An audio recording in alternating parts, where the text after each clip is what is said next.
नमस्कार, स्वागत है आपका। आप क्रिएटिविजन न्यूज का एक्सप्लेनर देख रहे हैं। आपके साथ मैं हूं शबाब। नोएडा में पिछले 2-4 दिनों से जो घट रहा है ये किसी से छुपा नहीं है। लगातार आप खबरें देख रहे हैं। हालांकि गोदी मीडिया खबरों का एक दूसरा एंगल लेकर आ रहा है। उसमें पाकिस्तानी कनेक्शन की बात हो रही है, उसमें सरकार को क्लीन चिट दी जा रही है। लेकिन ये बात आप जानते हैं कि श्रमिकों के साथ हो रहा अन्याय है। उनके साथ जो चीजें वहां घटी हैं वो झूठी नहीं है, वो यूं ही प्रदर्शन नहीं कर रहे थे।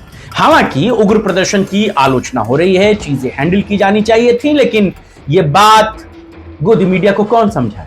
गोदी मीडिया में खुद काम करने वाले पत्रकार कर्मचारी साथी भी जो मजदूर वहां दिहाड़ी पाते हैं उससे भी कम तनख्वाहों पे काम करते हैं। वो अपने अधिकारों की तो बात नहीं कह पाते, लेकिन जो अपने अधिकारों की बात उठाता भी है उसे भी वो पाकिस्तानी और झूठी बातों में उलझा देते हैं। खैर, बात इसकी नहीं हो रही कि कौन कितनी तनख्वाह पा रहा है। बात हो रही है नोएडा के उस आंदोलन की, मजदूरों के, श्रमिकों के उस आंदोलन की, जिसमें ब्रजभूषण शरण सिंह की बेटी एक बार फिर बड़ी चर्चाओं में आ गई। शालिनी सिंह ने अपना एक वीडियो बनाकर सोशल मीडिया पर जारी किया है। इस वीडियो के जरिए वो नोएडा में हुई घटना पर सरकार को घेरती हैं। वो इंटेलिजेंस के फेल्योर होने का जिक्र करती हैं। वो कहती हैं कि नोएडा जैसे शहर में कौन अशांति फैला रहा है। हम इतने हाईटेक हो गए हैं, बावजूद इसके डर के साए में लोगों को जीना पड़ रहा है। ये बातें शालिनी सिंह क्यों कह रही हैं? जो बातें पिछले दिनों शालिनी सिंह के चुनाव लड़ने को लेकर के चली थी, क्या शालिनी सिंह का ये ताजा बयान उसी से कुछ जुड़ा हुआ है? जब नोएडा में इस तरीके की घटना घट रही है और बीजेपी का कोई विधायक, इलाके का कोई विधायक, खासकर पंकज सिंह इस मामले पर कुछ नहीं बोल रहे, तो शालिनी सिंह क्यों बोल रही हैं? ये तमाम सवाल उठ रहे हैं। क्या शालिनी सिंह को पीछे से कोई सपोर्ट कर रहा है कि आप जाइए और अपनी बात कहिए? शालिनी सिंह भी अपने पिता की तरह है, मुखर होकर अपनी बात कहती हैं। पहले शालिनी सिंह का ये बयान आपको सुन लेना चाहिए, फिर उसके बाद आगे के इन तमाम बातों को गहरे तौर पर समझेंगे। मेरा नाम शालिनी सिंह है और हम नोएडा सिटीजन फोरम की कार्यकारी अध्यक्ष हैं। आज जो नोएडा में हुआ पूरा दिन, वो बहुत ही दुर्भाग्यपूर्ण है और ये पूरी तरह से फेलियर दिखाता है हमारे इंटेलिजेंस सिस्टम का और हमारे पुलिस प्रशासन का। इतना उग्र हो गया एक आंदोलन, श्रमिक आंदोलन। इसमें आपराधिक तत्व शामिल हो गए जिन्होंने आगजनी की, तोड़फोड़ की। पूरे नोएडा में भय व्याप्त है। हमारे जो अभिभावक हैं वो बच्चों को स्कूलों से लाने के लिए परेशान थे और सुनने में आ रहा है कि कल वर्क फ्रॉम होम घोषित हो गया है। तो ये किस तरह की व्यवस्था में रह रहे हैं हम एक हाईटेक शहर हैं और हम इतने भय में रहेंगे? क्या तैयारी है नोएडा के प्रशासन की ऐसे इवेंट में हैंडल करने की? हमारे पास कोई टास्क फोर्स नहीं है, हमारे पास कोई अर्धसैनिक बल को बुलाने की व्यवस्था नहीं है। ये जो आंदोलन था, जो मांगे थी, वो वहां तक तो पहुंची भी नहीं। जो इसमें असामाजिक तत्व शामिल हो गए जिन्होंने इस पूरे आंदोलन को हाईजैक कर लिया। हम कैसे सुनेंगे श्रमिकों की आवाज जब इस तरह का माहौल बन गया है नोएडा में? मेरा आपसे बहुत विनम्र निवेदन है, नोएडा को इस भय से बाहर निकालिए।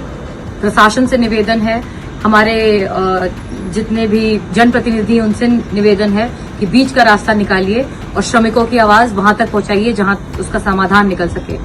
ये नोएडा जला के क्या मिलेगा?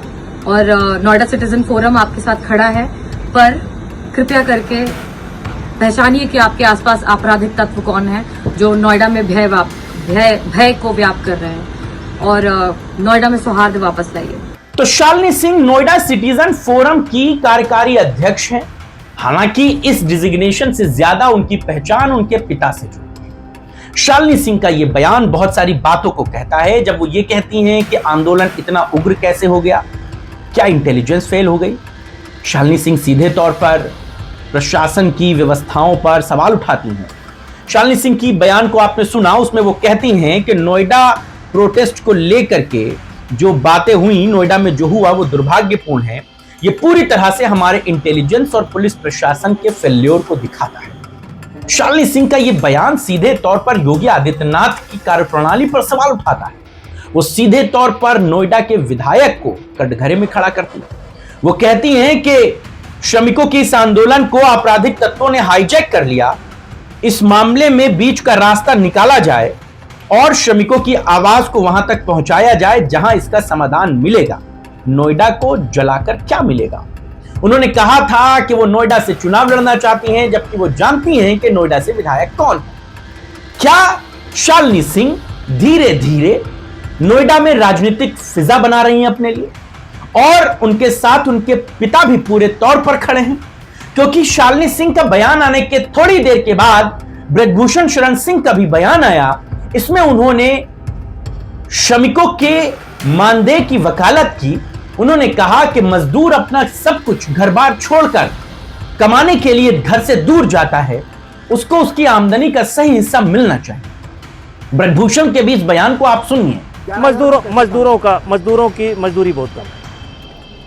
देखिए, ये मजदूर जो है गांव छोड़कर जाते हैं, और अगर 11-12 हज़ार रुपये इनको मिलता है तो 3-4 हज़ार रुपये का तो इनका कमरा हो जाता है।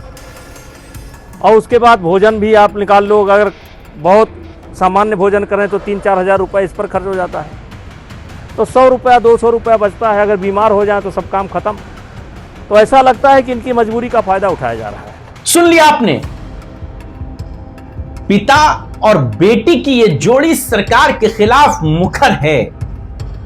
भले दबी जुबान में ही सही, लेकिन ब्रजभूषण शरण सिंह भी सरकार की नीतियों को कटघरे में खड़ा कर रहे हैं। श्रमिकों के मानदेय, श्रमिकों की मजदूरी केंद्र सरकार नियत करे, राज्य सरकार उसके नियम बनाए, ये सब बात की बात है। लेकिन उन्हें उनका न्याय मिलना चाहिए, उन्हें उनका हक मिलना चाहिए। इस बात को लेकर के शालिनी सिंह और ब्रजभूषण शरण सिंह दोनों मुखर हैं। क्या शालिनी सिंह अपने लिए 2027 में चुनावी राजनीतिक जो फिजा है उसे तैयार कर रही हैं, राजनीतिक बिसात बना रही हैं, खुद को राजनेता के तौर पर स्थापित कर रही हैं? उनका यह बयान सीधे तौर पर इन्हीं तमाम बिंदुओं से जुड़ता है। वो चुनाव लड़ेंगी या नहीं लड़ेंगी ये बात का विषय है। वो कहां से चुनाव लड़ेंगी इस पर चर्चा बाद में होगी। वो किस पॉलिटिकल पार्टी से चुनाव लड़ेंगी ये बाद में तय होगा। लेकिन अभी तो ये तय है कि शालिनी सिंह नोएडा के हर मुद्दे पर मुखर हैं। वो सरकार के खिलाफ भी बात कहने से नहीं डर रही, नहीं पीछे हटी। शालिनी सिंह के इन ताजा बयानों को आप कैसे देखते हैं? क्या वो एक राजनीतिक पृष्ठभूमि की तरफ चल रही हैं? क्या वो सीधे तौर पर अब नेता बनने की राह पर हैं और उनके पिता उनके साथ हैं? और क्या शालिनी सिंह के पीछे बीजेपी के अलावा भी कोई दूसरी पॉलिटिकल पार्टी का नेता है जो उन्हें पीछे से मजबूत कर रहा है और सरकार के खिलाफ, बीजेपी के खिलाफ एक बड़ा व्यू रच रहा है? बताइएगा आप क्या सोचते हैं इस पर। आपकी राय और विचारों का इंतजार रहेगा। फिलहाल अभी के लिए बस इतना ही। इजाजत दीजिए, नमस्कार।